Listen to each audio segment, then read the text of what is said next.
good morning to you and a happy 2019. What a blessing to see the start of this year. It's Books and Blogs. My name is Catherine Mwangi and I thank you for joining us. This January we are doing it a little bit more special, taking it a notch higher for our high school students. We'll have some invigorating conversations moderated by trainers, examiners, teachers of various high schools in Kenya with students on the panel, and we'll get to dissect and unpack each one as it were every single Monday. To kickstart our conversation this first Monday of the year, I am privileged to have Savannah Otoa, who is a teacher of English literature at the M-Pesa Foundation Academy, and is also an examiner of English Paper 3. Welcome to the program. Thank you. Distinguished gentleman. Thank you, Catherine. Making the time. I have the pleasure to be on set. Yes. I've been watching this set for some time. Okay. And I cannot be so delighted now that you have brought in the segment that analyzes and demystifies literature. There is a misconception from the students that literature is hard. Yes. Today we shall dissect and make it simple. I love it. Thank you like to wish the viewers Happy New Year? Happy New Year. We have just come from the Christmas. I hope you did enjoy yourselves. But as they say, a new year brings good tidings. It's going to be a wonderful 2019. Amazing. So now you're ready to sit on my seat. Yeah. And carry this away. The seat might be so big, but let me assure you. I know you're well able. Let me assure you that because it is something I teach almost on a day-to-day basis, The Blossoms of the Savannah, which is the compulsory novel written by Henry Ole Kulet, is going to be enjoyable, interactive, and educative. Let's walk to the set and meet the students. Thank you very much. Come with me this way. Okay.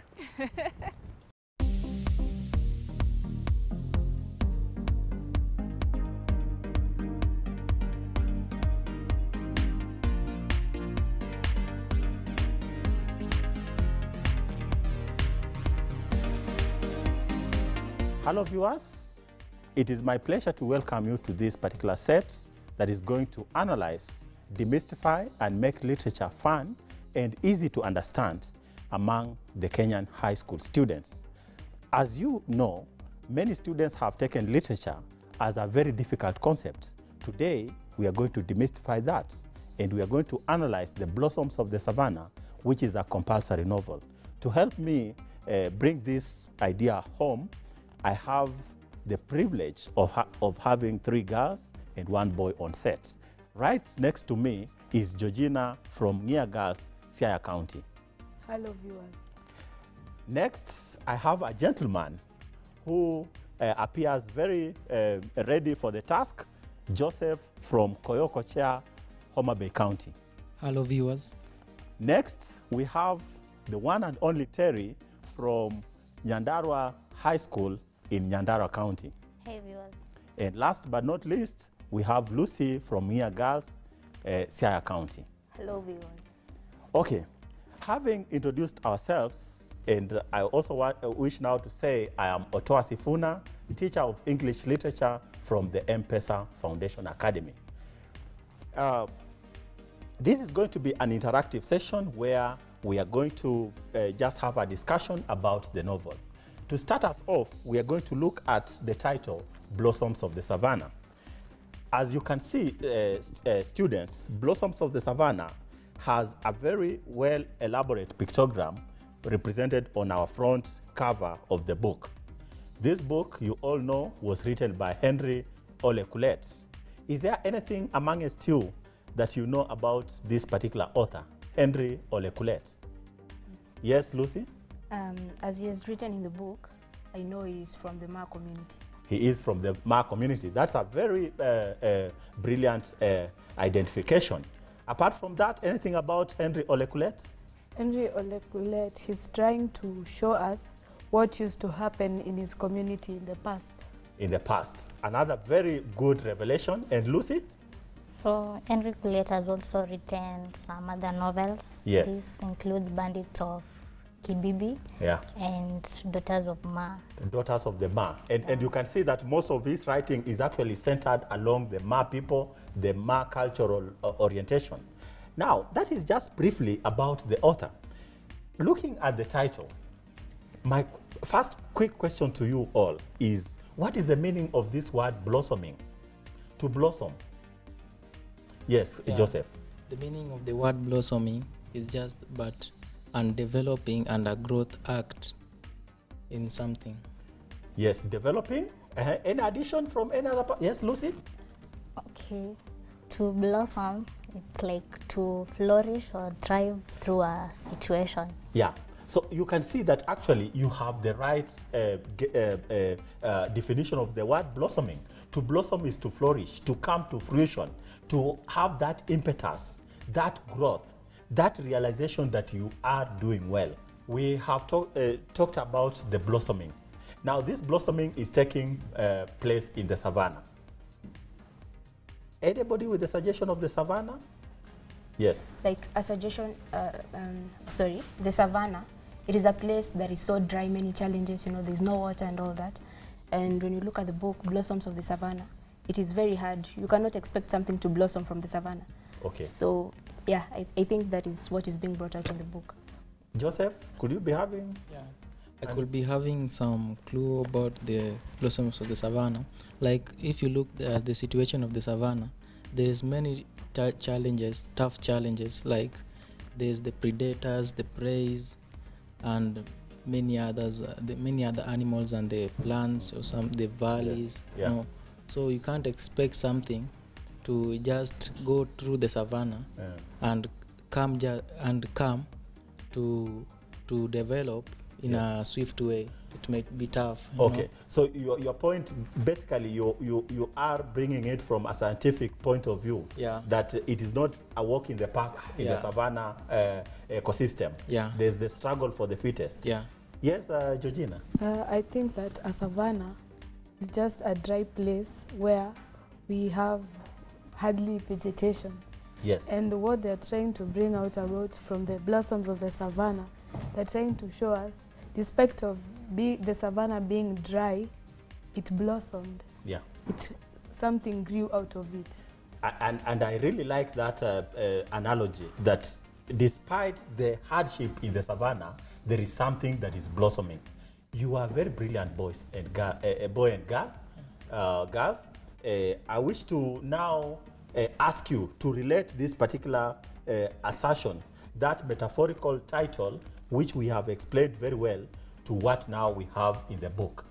This book, you and I know, is talking about two girls that experience a lot of difficulty in the quest of achieving their independence and emancipation. Who can tell us the two girls, the main protagonists in this book? Tayo and Resian. Tayo and Resian. Could you tell me some of the challenges that they actually undergo? And just like we have said, it's not a walk in the park in the savannah. Very quickly before we start looking at the story. So along the way, they are introduced to a culture that they think is primitive and retrogressive. That's FGM, female genital mutilation, and also early marriage. And they fail to go to pursue their further education. Oh, very well. Bringing in two hurdles that the two girls face. Early marriage, or forced marriage, as we can put it, and FGM. What is you could meet somebody, a layman, and he asks you, what is FGM in full? FGM in full is the female genital mutilation. Yeah. Yeah. And I want you to be freely come out and explain something about FGM, merits and demerits. Anybody with who can take on that? Okay, as far as I'm concerned, I've never heard of a merit of FGM, but then there are demerits, because first, it lowers the self-esteem of someone. It really lowers the self-esteem, mostly in this generation we're living in. And since it is not allowed by the government, like, you know, it can also, it just lowers the self-esteem, kind of. Any other thing, just generally now, outside of the context of the novel, merits, demerits of female genital mutilation? Do you think girls should be subjected to the cut?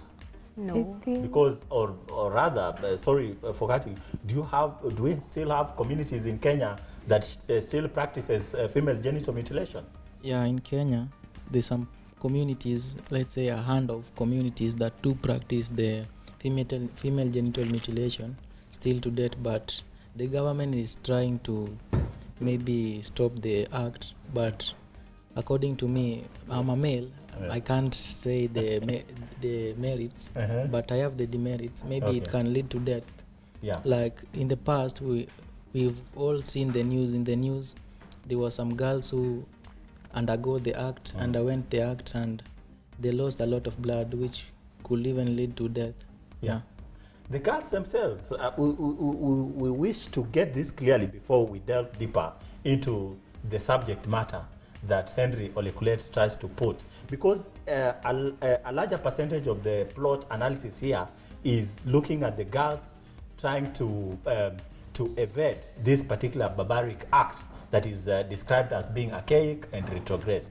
Do you think girls should be subjected to female genital mutilation? No. No. I don't think that girls should be subjected to FGM, because in the past they only thought that FGM will empower a woman to do what she does.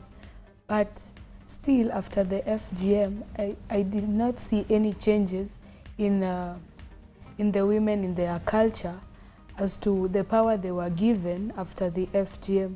The only thing that it does, it brings physical pain to the woman, and also lowers her self-esteem in what she does. Yeah. I'm quite glad that you understand the full concept of the effect of FGM. Now, and you rightly put it that there is a very elaborate struggle in Kenya to combat this particular retrogressed act. There is actually an FGM body that and even the laws that have been put across are very punitive. Any parent who tries to subject his or her daughter to this particular act is met with the wrath of this particular law. So without much ado, let's try to look at the storyline. We are just interested at picking the episodic examples from this particular story. The novel starts us off at a particular setting in Nakuru. Who can tell us basically what is happening when the novel opens at Nakuru? So the novel opens while Olekaelo, who's the man, or rather the father of the family that is mainly being talked about in the book, is ordering people to, put things into a truck so they can move, because they were relocating from Nakuru, moving to Nasila. Okay. Yeah, so you can also, like, the girls are also staring outside, like looking, thinking about how life would be like when they go to Nasila. Nasila is a very rural area, and they're coming from an urban place. So going to, fit in, or rather maybe start accepting that they're living in a rural place and they have moved from an urban place is going to be a very hard task. So if I did get you clearly, you are saying that there is a relocation. The family is relocating. Lucy, somebody could ask, why is this family relocating from Nakuru to Nasila? Okay, so it's after the father, that's Olekaelo, got a retrenchment in his former job, so he has to move back to Nasila. Yeah. So there is now the effect of losing a job, isn't it? And urban-rural migration, isn't it? Yeah. You have indicated very well, which I want Joseph to explicate further on this. The idea of juxtaposition or contrast created between Nakuru and Nasila. Yeah, Nakuru was kind of a busy town, or kind of sort of, which had many roads, the buildings, and it was noisy kind of, and from the point of view that Resian it is stated in the book, is like Nasila was quiet, had breezes, and she even could not imagine that she was coming from an area that she liked most, then going to somewhere that he was somehow oppressed. Yeah. Very well. Your realization of the setting is actually on spot, and therefore, if somebody asks you, is it better to live in a rural or an urban dwelling, given that particular description? Yeah, according to me, I will rather live in a rural area because in the rural areas you'll find time, like let's say the nature, these trees, let's say The serenity. yeah, the serenity, the climate or something, the quietness of the Who has place. a contrary opinion to Joseph?